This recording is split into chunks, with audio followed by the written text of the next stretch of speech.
how we expose our children to screens and what we allow them to watch. This broader discussion came out of the criticism we endured. I believe the original series stands up to scrutiny as much as ever, if not more, in these strange days. At the very core of the programme is love, and I find the warmth people across the world have in their hearts for the Teletubbies a constant source of gleeful surprise. I realise that Teletubbies is just a TV show, but it has brought a lot of joy to a lot of children, and to me. I do hope you enjoy reading this book, and that it reminds you of happy times. Most importantly, I hope it puts a smile on your face. Chapter 1. First, find your Teletubby. 4 green vinyl body bags are lying on a concrete floor, arranged in order of size. My body is second from the left, and I haven't seen it in 7 years. Behind each bag is a large square wooden box, colour-coded: red, yellow, green, purple. The boxes contain our heads. I shouldn't really be feeling as emotional as I am. I am here to do a job after all, and frankly, I'm a little surprised at myself. OK, girl. Take a deep breath, get a grip, be a grown-up, swallow down whatever that's all about and get on with the task in hand.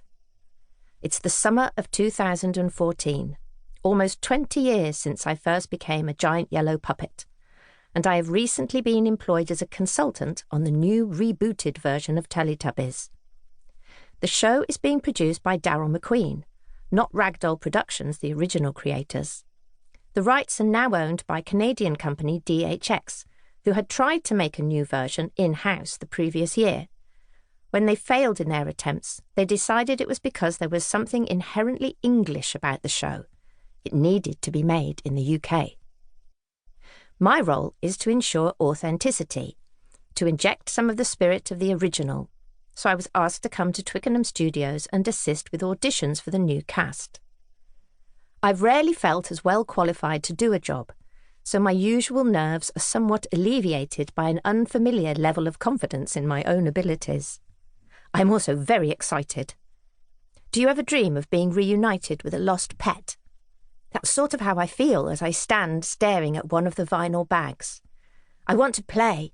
I want to get into my Laa and muck about, to revisit the fun of being that character, of being all the best bits of me, of pretending the less enjoyable sides of my personality don't exist, but also being able to get away with murder.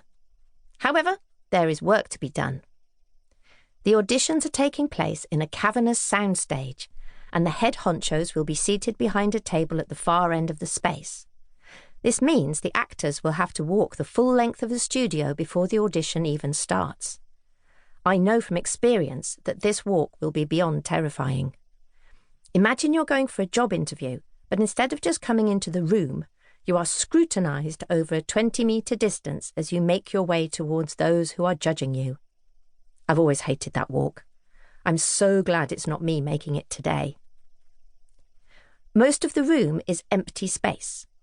There is a table full of snacks with a tea urn and kettle on the right-hand side, and the costumes are laid out on the floor to the left. They only arrived this morning, so for the producers, the writer, the director, and the other production staff, this is their first encounter with actual Teletubbies. They can't wait to see them, and I'm on hand to demonstrate the human Teletubby interface. I open the yellow box. There she is! My reaction is automatic. As soon as I get my hands on the mechanisms that operate the mouth and eyes, we're conversing. I can't help myself. The habit of playing with my alter ego rises to the surface, switching between voices as naturally as breathing. Laa starts it, of course. Where the bloody hell have you been? I'm sorry, Sorry? Sorry is not good enough. I've been in that sodding box for years. You didn't write, you never called, you missed our anniversaries. I could go on, lost in my own little puppeteer's psychosis, but we must curtail the catch-up. It's time to stop larking about. Be professional and bring Laa-Laa to life for everyone else in the room. My body knows exactly where to go to get myself into the suit, how high I need to lift my legs, the angle of entry, where to hold on to the harness to bring it up around my waist, the exact dip of my shoulders.